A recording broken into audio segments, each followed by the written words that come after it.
French Polynesia is the world's largest shark sanctuary. Here they are protected from finning, from shark culls, but that doesn't mean they are safe. There is one threat to sharks we have not paid much attention to, one not even a sanctuary can stop: climate change.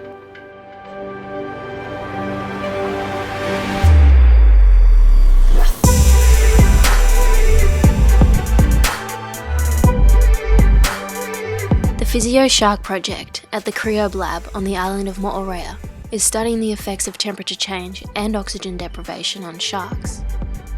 I visited their lab, where important research is occurring, to find out not only what the threshold for sharks is during environmental changes, but how this affects them surviving other factors, like human impact.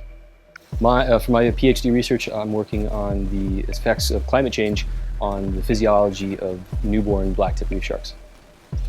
So it's certainly fairly new information that climate change is going to be a threat that sharks are facing now and will face into the future. Now, some people think that for some species of sharks, these animals are highly migratory and that they should be able to find better conditions, cooler waters, but we're starting to find out that that might not be the case. In some cases, we expect that what's called the oxygen minimum zone. This is a layer in the ocean where there's no oxygen. This is going to get larger and it's going to get shallower and push sharks closer to the surface, where they might be more likely to interact with fishing gear. Also, for those species that aren't as highly migratory and that rely on very specific small habitats to survive, as the conditions of those habitats become worse and worse, we really don't know how these animals are going to be affected. We need to understand that better. And then there's really just a general need for more climate change-driven research with elasmobranch populations to get the public aware that this is a major threat. Along with fishing, along with pollution, habitat loss, and culling, this is a major threat that needs to be considered. What we're beginning to find with regard to temperature is that these blacktips are quite sensitive to temperature. The animals that are acclimated to temperatures that they experience currently, they can withstand temperatures up to about 37 to 39 degrees, at which point it becomes too hot for these animals to function and serve a meaningful ecological role. That means that these animals might not be able to hunt effectively or even avoid predators if they live in an environment that's too hot. Ian suggests that even if the climate change could be tolerated by the sharks, the rising stress levels has the potential to take away their threshold for injuries and accidental catch, making them far weaker to human impacts.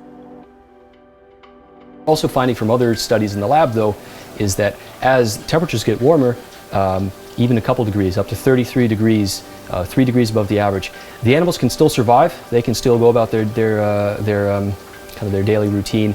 But if they're exposed to an extreme stressor, something like getting caught in fishing gear, which in Moorea this would be the case of accidentally getting caught, that has the potential to be fatal. So such a small elevation in temperature can have lethal consequences for these animals when they're exposed to extreme stress. The repercussions of that are huge. When we expect, as under the business as usual scenario for climate change, a 2 to 3 degree increase above the average temperature, if today's sharks are living at 33 degrees, there's a chance that there could be an impact on the population resulting as a result of potentially increased juvenile mortality.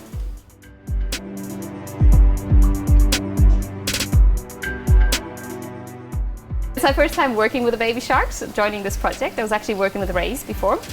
And they're incredible. I was actually quite amazed, because you think it's a tiny little shark and oh, look at this little mouth, it's not going to do anything. You have to be really quite careful if you're handling them and everything. So that was quite intimidating at first, but then working with them and getting used to them and checking on them every day, it's like they're really awesome sharks. They're really beautiful sharks as well. And being able to sort of get this really important data from them and then releasing them is like a really great sort of experience for us as well, because we know we're getting them back into the wild, and they generally do quite well even after being here once we release them and stick. It's a really exciting project to work with as well, because we're just in the beginning of get growing now. So there's a bit of a momentum building for this project for the sharks. By doing this project really well, it'll be a platform for future research related to sharks and their vulnerability to climate change and what we can do to basically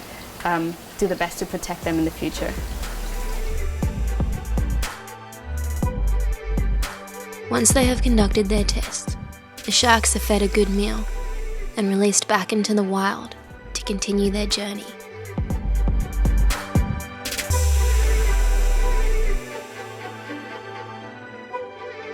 It is estimated we can expect a further 2.6 to 4.8 degrees Celsius warming by the year 2100.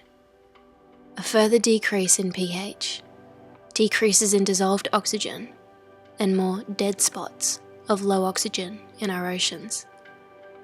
The most dangerous and terrifying predator is the one we cannot see, the one we cannot ignore. It's climate change. These tiny little miracles, these adventurous and brave little creatures, and the important work at the Physioshark Project are providing an insight into our changing world and the consequences that may come.